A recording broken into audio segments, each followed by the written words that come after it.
A criança e o adolescente são cidadãos. Antes da promulgação do Estatuto da Criança e do Adolescente, eles não eram vistos como sujeitos da própria vida e história. A Lei 8.069, de 13 de julho de 1990, oficializando o Estatuto da Criança e do Adolescente, tornou o Brasil uma referência no debate sobre os direitos da infância e juventude na América Latina. O Estatuto é fruto da luta pelo reconhecimento dos direitos da criança e do adolescente. São 20 anos de ECA. Mas será que ele virou realidade? Será que a sociedade brasileira conseguiu transformar o Estatuto em prática de cidadania?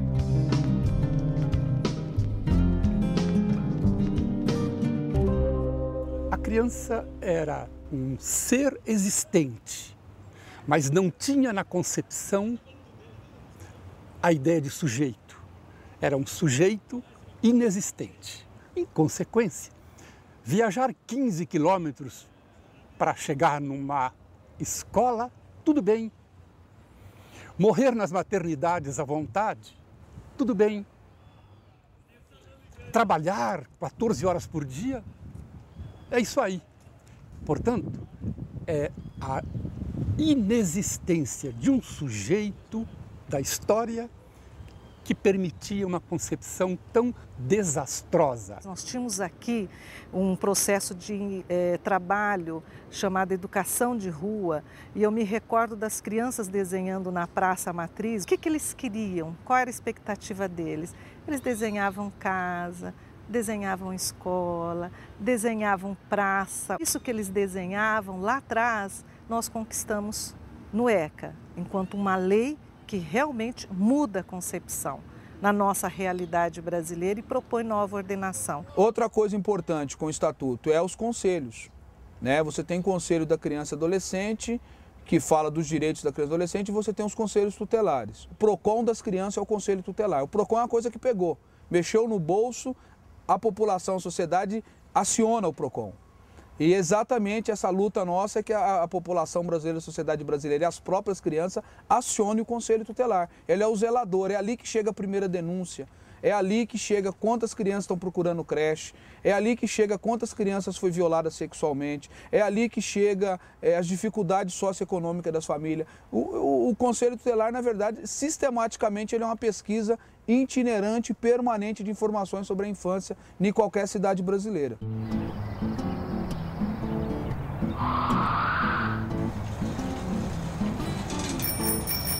É uma lei realmente muito boa, é uma lei, como já se disse muitas vezes, de primeiro mundo. Uma legislação completa que trata de todos os direitos e garantias das crianças e adolescentes. Mas que, infelizmente, no Brasil, ela não teve a aceitação, né, que poderia modificar a face, né, da educação da criança e do adolescente, né, em situação de risco, ou abandonado, ou já entrando na área da delinquência, né?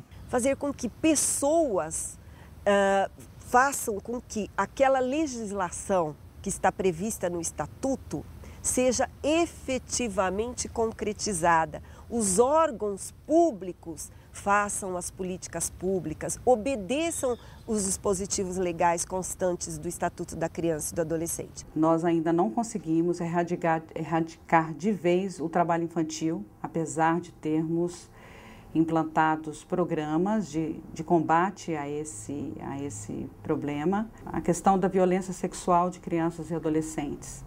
O Brasil, ele investiu muito nessa política, foi até referência internacional, mas ainda temos muito que atender essas crianças.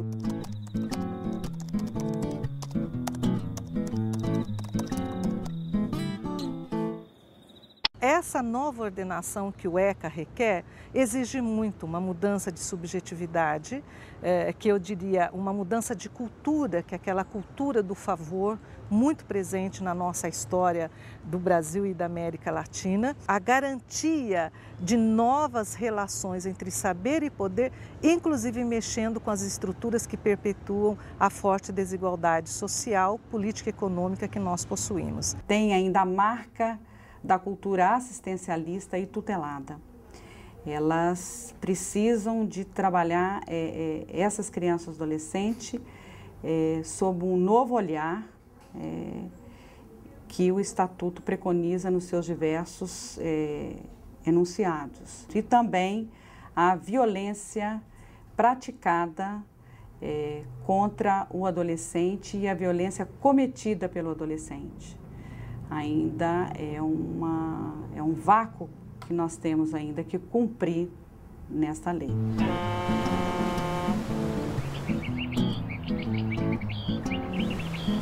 Eu me lembro que ainda há pouco tempo, não é, a propósito de um episódio mais do que lamentável, onde um menino foi arrastado por um automóvel, não é, roubado por maiores e por um adolescente, né, e que há um clamor, não é, da sociedade mais retrógrada, eu digo isso sem dúvida nenhuma, no sentido de que não basta a internação, né, nesses casos por um prazo até 3 anos, né, porque esses adolescentes merecem muito mais, né, eles merecem, do ponto de vista, né, dessa sociedade brasileira, né, uma pena que realmente o iguale a um adulto, não é? Quando, na verdade, o que se deveria questionar é o que se fez durante 3 anos com relação ao menor, né, internado durante esse prazo. Na verdade, ele é sujeito a toda sorte de violência, de corrupção, então ele não tem saída. Então, o que a sociedade está pedindo é pena de morte para criança e adolescente, né, como pede para maiores. Então, há uma distorção muito grande, né, do que a sociedade faz e fez com a outorga do ECA, né, do Estatuto da Criança e do Adolescente, e o que realmente a sociedade quer que se faça. Então, como isso não se cruza, nós continuamos no mesmo. Nós continuamos na mesma situação dos FEBEMs do tempo da ditadura militar e depois da ditadura militar. As crianças continuam a andar muito para chegar numa escola de qualidade duvidosa. As crianças estão morrendo ao nascer nos hospitais duvidosos. E as crianças estão lentamente deixando de trabalhar 10 horas por dia em regime de escravidão. Bom, então, o que é mudança estrutural no caso do Brasil? Tá, é um país que suaviza a construção do seu modo capitalista de produção, aumenta o mercado para mais pessoas, inclui mais, mas deixa de pensar o próprio futuro, porque as crianças seriam a condição de, como sujeitos efetivos, construírem o futuro do país. Portanto, nós não estamos construindo mudança estrutural pela ótica da criança e do adolescente reais.